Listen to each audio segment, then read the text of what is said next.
Hello, welcome back. In this section, we shall see what does the structure of a SQL query look like. We will begin with a query in which we fetch data from a single table. Here we shall where do the various clauses fit in. If this is the first time you are into SQL and it does not make sense for now, don't worry. We will learn everything here and a lot more other cool stuff in the following lectures in a great detail.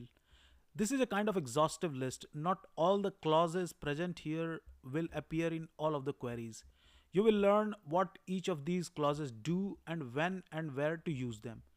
So following is the order in which clauses appear in a SQL query. Please note this is not the order of execution of clauses that we will learn in the later part of this lecture. So we can see first comes select and then from where group by having order by offset and limit. So in the select statement we have column names. In from clause we have table name. In where we have conditions to filter the rows and so on and so forth. To make a better sense out of this structure, let's consider a hypothetical situation. Suppose we have a table that contains information about the people of all nationalities and ethnicities. The column we want to retrieve are nationality, ethnicity, and average height of all such nationality and ethnicity, in which average height of the people above 20 years of age is more than or equal to 68 inches. So in the select statement, we put in nationality, ethnicity, and average height. In from clause, we write the name of the table we are querying, in this case, global family. In where clause, we write the condition to filter the rows, that is, age is greater than equal to 20. In this case, we want the average height by grouping the people first by nationality and then ethnicity. That's why in the group by clause we have put in nationality and ethnicity. And in the where clause we have, as per the condition, the age of the people should be at least 20 years. Note we have also put in a condition in the having clause, that is average height of the people should be greater than 68 inches. So note we can see that we have two conditions, one in the where clause and another one in the having clause, but there is certain difference. We shall learn in detail about the two in the following lectures, where should we use where and where should we use the having clause. For the time being, let me tell you, where is used to filter the rows based on the column value, whereas having is used to filter based on the aggregated value of the column. Just notice we are talking about the average height in the having clause, and average is an aggregate function. We shall learn about the various aggregate functions in the following lessons. Next, we want the output to be displayed in the alphabetical order of nationality and ethnicity. So we have written nationality followed by ethnicity in the order by clause. Then what offset does is to skip the rows counting from the top. Suppose in this case we have written offset followed by 5. Then the output displayed will skip the first 5 rows. Next is the limit clause, which limits the number of rows to be displayed. So usually in the tables that have millions of rows, we generally limit the display of rows so that the query runs faster. If you write limit followed by 20, only 20 rows will be displayed. One thing we must note, although I have written offset clause above the limit clause, we can also write limit clause above the offset clause. I believe we are good for now. Let's move on to pgadmin and write our first query.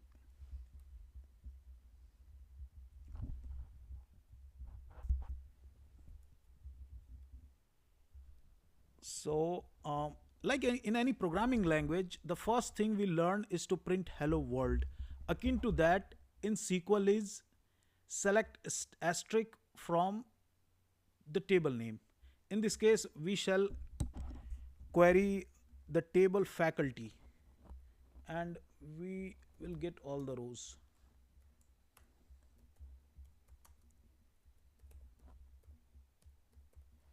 So we can see we have all the rows of the faculty table. Since we didn't specify any column name, instead we put in an asterisk, we got all the columns. Let's pick just the first name and the last name of the faculty members.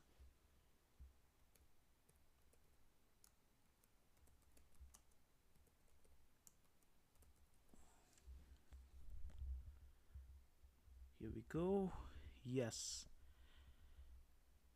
So I hope it makes sense. For now, let's see the structure of a SQL query when we deal with multiple tables.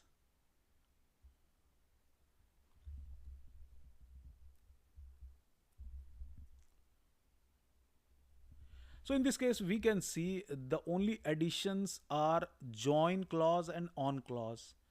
So as we can see in the third line, we have inner, left, right, full. These are the kind of joins we want to make, and followed by join, and then condition, the condition for join.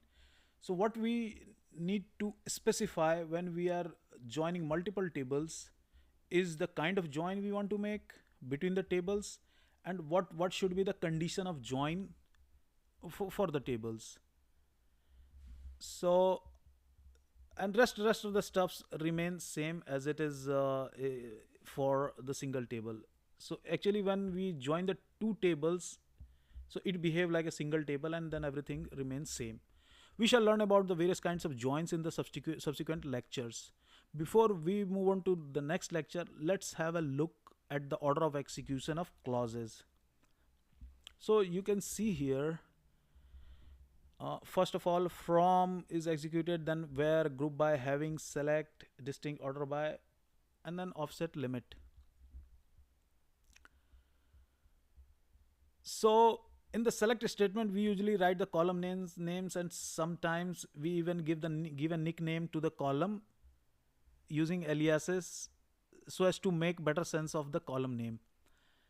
But in the group by clause, we don't use the nickname but the original name, because nickname is defined in the select statement which is executed later.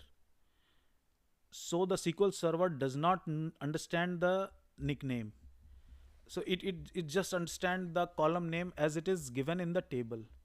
So this is just to make you aware of how the various clauses are executed and in what order. So we shall look further into that. So this is just the beginning. Furthermore, if we have like multiple nested queries, the innermost query gets executed first, and then the order remains as we can see over here. So I believe it makes sense, and we shall keep learning in the subsequent lectures. See you in the next lecture. Happy learning.